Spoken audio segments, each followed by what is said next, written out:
2000 साल पहले mythical as में एक इंसान था जिसने सब इंसानों को तबाह कर दिया, आत्माओं को जला दिया, यहाँ तक के गोट को भी मार दिया।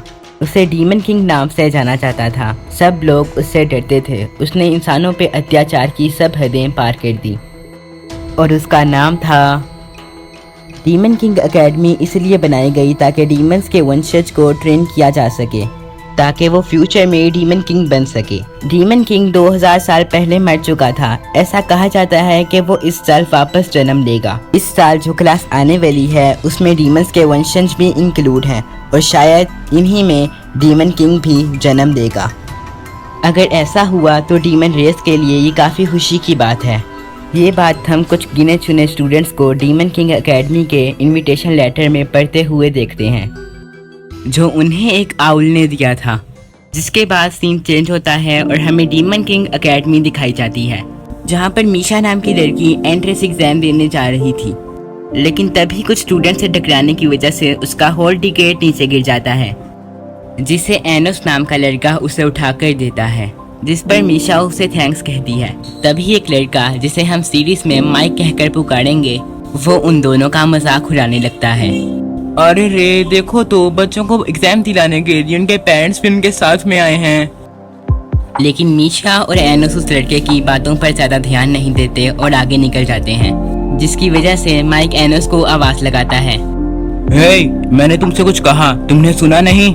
जिस पर एनोस कहता है, अरे तुम हमसे बात कर रहे थे। असल में तुम्हारी मैजिकल पावर इतनी ज्यादा कम है जिसकी वजह से मैं तुम्हें देख ही नहीं पाया। जिसे सुनकर माइक को काफी ज्यादा गुस्सा आता है और वो अपनी डार्क मैजिकल फ्लेम्स का यूज करके इन दोनों को एक्सीलेटर में बदलने की धमकी देता है। लेकिन तभी एनोस फूंक मारकर डार्क फ्लेम्स को बुझा देता है और कहता है, ओह, तो तुम हमें माचिस की तीली से जलाने की बात कर रहे थे।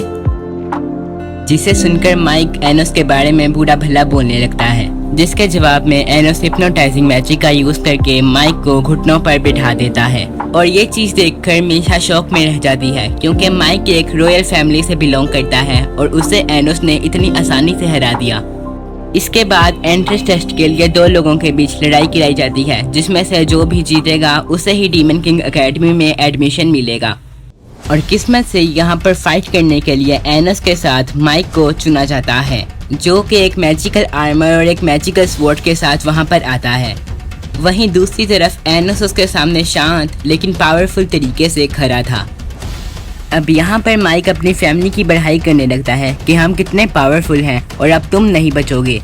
लेकिन एनोस उसकी बातों पर ध्यान नहीं देता, जिसके बाद माइक अपनी चलती हुई तलवार से एनोस पर अटैक करने के लिए आगे बढ़ता है। लेकिन एक बार फिर एनोस फूंक मार कर ही तलवार की जलती हुई आग को बुझा देता है और वहाँ पर बैठे सारे स्टूडेंट्स एनोस की पावर को देखकर हैरान रह जाते हैं।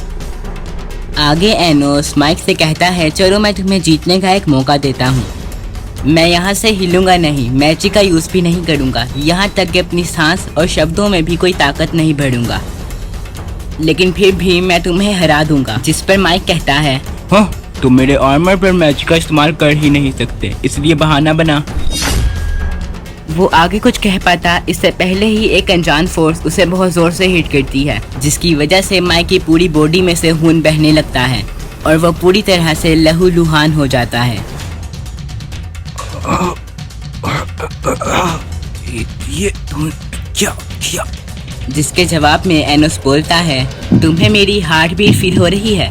दरअसल यहाँ पर एनोस ने सिर्फ अपनी हार्ट बीट की मदद से माइक को खूनो खून कर दिया था। जिसके बाद माइक को सहमी हालत में बोलता है, मुझे पता है अब तुम जबरदस्ती मैजिक से मुझसे हार मनवाओगे।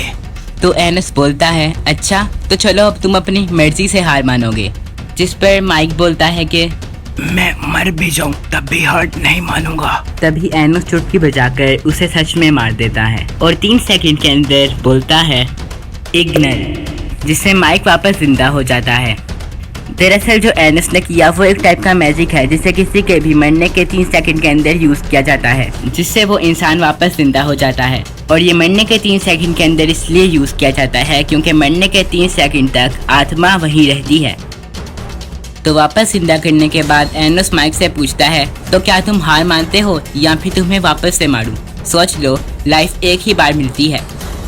जिस पर माइक कहता है, मैं हार नहीं मानूंगा।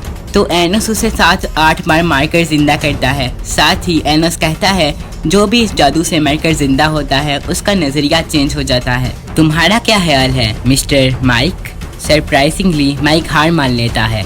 ऐसा इसलिए हुआ क्योंकि उसने पहली बार मौत को बहुत करीब से देखा था। उसने पहली बार रियल डर को देखा था, इसीलिए उसका नजरिया चेंज हो गया था। इसलिए एनोस उसे बिना जबरदस्ती किए उससे हार मनवा लेता है। जिसके बाद मैजिकल असेसमेंट टेस्ट के दौरान जहां पर दूसरे स्टूडेंट्स के स्कोर 200 से 300 के दरमियान ही आ पा रहे थे, वहां पर मीशा का स्कोर 1 लाख से ऊपर जा रहा था। और एनोस का तो पूछो ही मत, उसकी पावर इतनी ज्यादा थी कि जो क्रिस्टल पावर कैलकुलेट कर रहा था वो ही ब्लास्ट हो जाता है। इसके बाद एप्टीट्यूड टेस्ट में भी मीशा और एनोस काफी आसानी से पास हो जाते हैं। अब सब कुछ खत्म होने के बाद मीशा और एनोस एकेडमी के बाहर मिलते हैं। अब एनोस मीशा को अपने घर पर डिनर के लिए इनवाइट करता है। वो कहता है कि उसे देखकर उसकी मॉम काफी ज्यादा खुश होंगी। जिसके बाद एनोस टेलीपोर्टेशन मैजिक का यूज करके मीशा को अपने घर लेकर आता है। तो वहीं घर के अंदर एंटर होते ही एनोस की मॉम उससे एंट्रेंस टेस्ट के रिजल्ट के बारे में पूछती हैं, जिस पर एनोस कहता है कि वो पास हो गया है। जिसे सुनकर उसकी मॉम काफी ज्यादा खुश होती हैं और कहती हैं कि जन्म लेने के 1 महीने के बाद ही तुमने डीमन किंग एकेडमी में एडमिशन ले लिया। जिसे सुनकर हम समझ जाते हैं कि एनोस अभी 1 महीने का ही है, लेकिन किसी तरह उसकी ग्रोथ बाकियों के मुकाबले काफी तेजी से हुई है। अब ऐसा क्यों हुआ उसके बारे में तो हमें आगे की एपिसोड्स में ही पता चलेगा। अब उसके बाद एनोस अपनी मॉम को मीशा से मिलवाता है, जिसे देखकर उसकी मॉम खुशी से कहती हैं, अरे वाह बेटा, अभी तो तुम 1 महीने के ही हो और अभी से तुम अपनी वाइफ को घर लेकर भी आ गए। तो वहीं पर एनोस के डैड तो एनोस की मॉम से भी ज्यादा तेज निकलते हैं, जो मीशा को देखकर कहते हैं, ये हुई ना मर्दों वाली बात बेटा। इसके बाद सब लोग डिनर करने के लिए बैठते हैं। जिसके बाद एनोस की मॉम एकदम से सीरियस होकर मीशा से पूछती हैं कि तुम्हें मेरे बेटे में क्या पसंद आया? जिस पर मीशा बोलती है कि आपके बेटे ने मुझसे काफी अच्छा बर्ताव किया। जिसे सुनकर उसकी मॉम काफी ज्यादा खुश होती हैं कि मेरा बेटा तो है ही इतना अच्छा।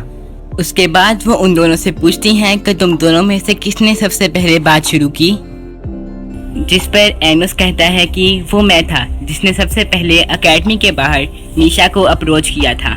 अब डिनर खत्म होने के बाद एनोस मीशा को उसके घर छोड़ने जाता है और बात करने के दरमियान एनोस मीशा से उसके मॉम एंड डैड के बारे में पूछता है। जिस पर मीशा कहती है कि वो मेरे साथ ज्यादा नहीं रहते, वो मेरी बड़ी बहन के साथ रहते हैं और मेरी बहन के साथ भी मेरी ज्यादा नहीं बनती। तुम्हारा चेहरा देखकर लग रहा है कि तुम्हें मेरे लिए बुरा लग रहा है। एनोस बोलता है हाँ थोड़ा सा। तो मीशा बोलती है तुम्हारा दिल बहुत अच्छा है। इसके जवाब में एनोस बोलता है किसका? मेरा? लेकिन लोग तो कुछ और ही कहते हैं। वो बोलते हैं कि ये दुनिया बहुत ज्यादा अच्छी होती अगर मैं एग्जिस्ट ही नहीं करता। मुझे तो सब लोग डीमन और डेविल इस नाम से बुलाते हैं। ये सब सुनकर मीशा एनोस को बोलती है नीचे झुको, और फिर उसके सर पर प्यार से हाथ फेर कर कहती है सब कुछ ठीक हो जाएगा। जिसे सुनकर एनोस को बहुत ज्यादा अच्छा फील होता है और वो कहता है कि आज से तुम मेरी फ्रेंड हो। और ये बात सुनकर मीशा भी बहुत ज्यादा खुश होती है। अब वो लोग बात कर ही रहे थे कि तभी कोई क्रिएशन मैजिक का यूज करके उस पूरी जगह को स्टेडियम में कन्वर्ट कर देता है। अब ये काम करने वाला कोई और नहीं बल्कि माइक का बड़ा भाई जेसन होता है। और तभी माइक आकर एनोस से कहता है कि अब मेरा बड़ा भाई आ गया है और वो तुमसे कहीं ज्यादा पावरफुल है। मगर तभी जेसन उसे पकड़कर मार देता है, क्योंकि रॉयल फैमिली में मामूली से स्टूडेंट से हारने के लिए कोई जगह नहीं है। इसके बाद जेसन अपने साथियों के साथ एनोस पर हमला करने की तैयारी करता है, मगर इससे पहले ही एनोस अपनी आंखों का यूज करके कोई मैजिक स्पेल एक्टिवेट कर देता है, जिसकी वजह से जेसन और उसके साथी अपने मैजिक पर कंट्रोल ही नहीं कर पाते और वो मैजिक उनके हाथों में ही ब्लास्ट हो जाता है। अब ये सब देखकर तो जेसन को समझ आना चाहिए था कि एनोस उससे कहीं ज्यादा पावरफुल है, लेकिन नहीं, वो होशियार बनता है और कहता है रुको, मैं अपने पूर्वजों की तरफ से दिया गया पावरफुल मैजिक यूज करता हूँ। जिसके बाद वो ओरिजिन मैजिक नाम का फॉरबिडन मैजिक यूज करके एनोस और मीशा पर अटैक करता है। लेकिन जब मैजिक का असर खत्म होता है तो जेसन की आंखें फटी की फटी रह जाती हैं क्योंकि एनोस और मीशा को एक खरोच तक नहीं आई थी। और इसकी वजह बताते हुए एनोस कहता है, अरे पागल, ये मैजिक मैंने ही क्रिएट किया है तो ये मुझे कोई नुकसान नहीं पहुंचा सकता। जिसके बाद एनोस माइक को एक ज़ूम्बी के रूप में दोबारा जिंदा कर देता है और जिंदा होते ही माइक जेसन पर अटैक करने के लिए जाता है। भाई भाई भाई, तुम मुझे कैसे मार सकते हो? कैसे? अब मैं भी तुम्हें नहीं छोड़ूंगा। अब यहाँ पर माइक को इतना गुस्सा इसलिए आ रहा था क्योंकि उसके भाई ने ईगो में आकर उसे मार डाला था कि रॉयल फैमिली वाले कभी हार नहीं सकते, लेकिन वो उसका भाई भी तो है, उसे ये भी तो सोचना चाहिए था। अब ये सब देखकर जेसन उसके ऊपर अपने मैजिक का यूज करने की कोशिश करता है, लेकिन अब ज़ोंबी बनकर वो अपने बड़े भाई से काफी ज्यादा पावरफुल हो गया था और इसीलिए वो उसके हमले को काफी आसानी से रोक लेता है। आगे एनोस जेसन से कहता है कि तुम्हारा भाई अब काफी पावरफुल हो गया है, तुम उसके साथ मिल जाओ और फिर तुम दोनों मुझसे काफी आसानी से लड़ पाओगे। लेकिन जेसन मना कर देता है क्योंकि वो ज़ोंबी माइक पर यकीन नहीं कर सकता।